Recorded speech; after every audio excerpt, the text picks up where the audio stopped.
అక్షయ తృతీయ రోజు బంగారం కొంటే ధనవంతులు అవుతారా అంటే అది ఆధ్యాత్మిక విశ్వాసం, జ్యోతిష్య శాస్త్రం మరియు మన భక్తి మీద ఆధారపడి ఉంటుంది.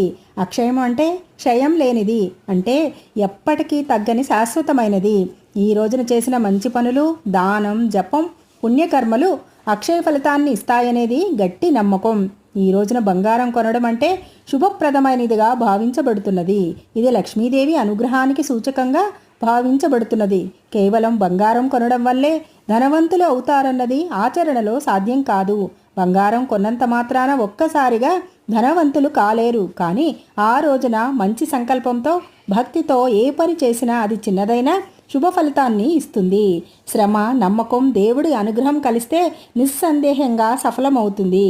భవిష్యత్తులో సంపద పెరగాలని ఆశతో శుభ ప్రారంభంగా ఆ రోజున బంగారం కొనుగోలు చేస్తారు. జ్యోతిష శాస్త్రం